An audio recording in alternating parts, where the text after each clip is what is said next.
On this episode of Worthy of Me, we're reviewing the hidden object game, Hidden Object Food.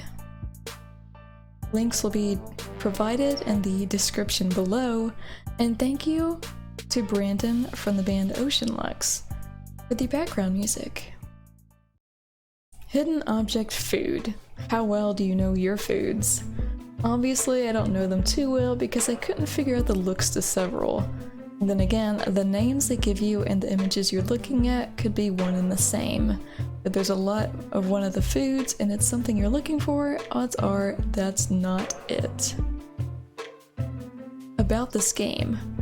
This wonderful hidden object game gives you the unique opportunity to find any amazing hidden foods with beautiful scenes with animation. Words are difficult.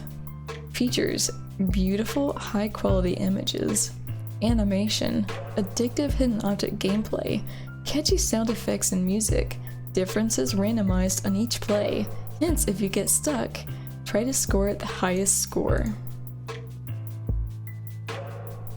Gameplay. The entire point of this game is to find as many matches of the mentioned foods as you can before the timer reaches 0. If you click on an object that isn't correct, the timer decreases. Unfortunately, even if you click on an object that is something you're supposed to find, the timer won't increase for you.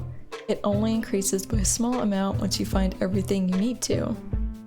Even then, it's never enough to stack up enough to get you far. That's not the entire point of this game, though. You can rack up the scores when you get pretty far, but the point is moot because the game doesn't save your previous scores. You'll have to keep track of your own score if you want to know if you surpassed yourself or not. Not sure how they missed that mechanic. Easy mode. The easy mode for Hidden Object Food is going to be the mode you'll probably get the highest score on, next to the icon mode mentioned next. If you have a screen of very few images, so finding which one is which is the easiest thing.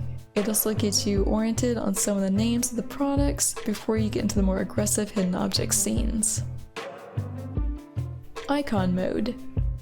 This mode isn't too much different from the easy one. Instead of a name for the food to find, it'll give you the food icon.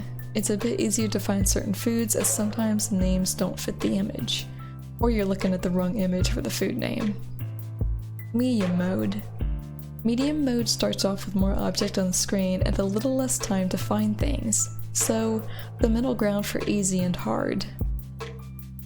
Hard mode. Eventually hard mode gets to be like finding a stranded angel hair inside a pool of spaghetti. What's worse than dropping you into a screen that's already full of food for your mouth-watering pleasure? You don't get much time to work with. Graphics. You know, some of these foods are easier to find than others, even in the more packed images. Of course, some colors are a bit more rare mixed in with other colors like blue, which are the items I found a lot easier than others. It makes you wonder if you're colorblind when it comes to specific colors. Then again, if you're looking for a green object, there are a lot more green foods to sift through with your eyes in order to find the one you're looking for, so maybe we're not all colorblind. Crap's just hard to find. Something else, I really like the food icons, but looking at graphics like this, it makes you wonder if they bought pre-made images instead of drawing their own. There's only so many ways you can draw an apple and bananas, after all. Plus, if you look closer, it seems like some of the artwork doesn't match up with other pieces. If these aren't bot graphics, then why choose more than one artist with different styles to draw a certain number of objects that'll only repeat themselves on the screen? Soundtrack. The soundtrack really doesn't change, and that's disappointing.